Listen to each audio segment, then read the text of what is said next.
出太陽了，出太陽了！前2天太冷了，我還想去哪裡曬一下太陽，但貴州終於出太陽了，一下了很多天的雨，搞得我人都發霉了，你知道吧？今天呢，我去冰箱裡找了一下，有个豬骨頭，也是代替排骨的嘛，我把它做来吃。我想問一下，為什麼我這個豬骨頭顏色變了呢？放冰箱久了就變了。就是以前冷庫的時候都不會這樣，就現在放冰箱就會這樣。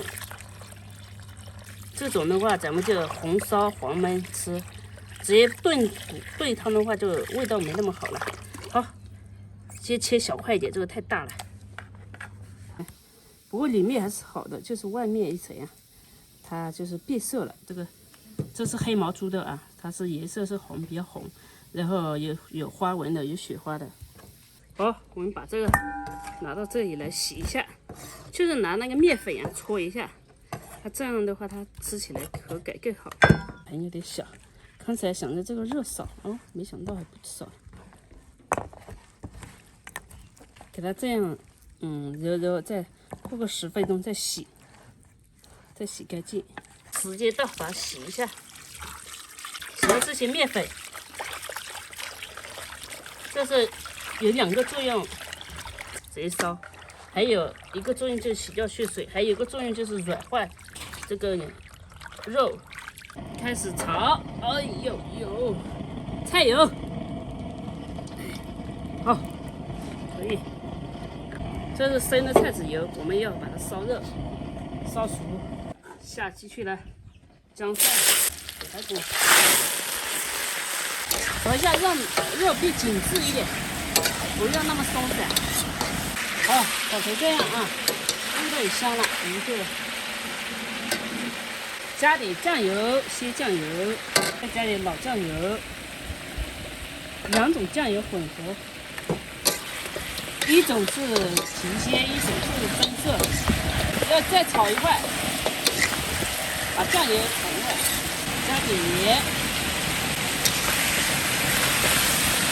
加水，要小火慢燉，我們不用高壓鍋，讓那個給它燉熟。好，先大火燒是吧？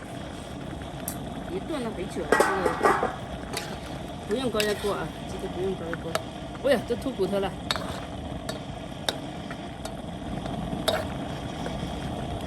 加一點點辣椒進去，辣椒並不多，但這個小米辣加自己家的辣椒比較辣的。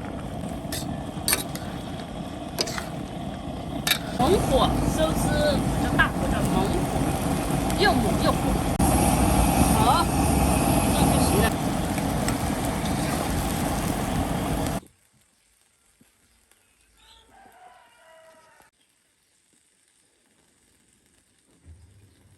这個是煮給小孩吃的，我就嘗一塊得了。剛才的放涼了，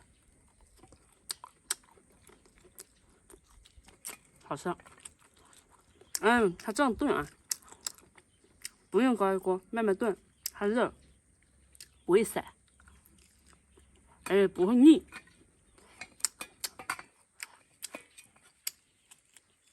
摸着來，我知道也好吃的，每次我回來就來找我。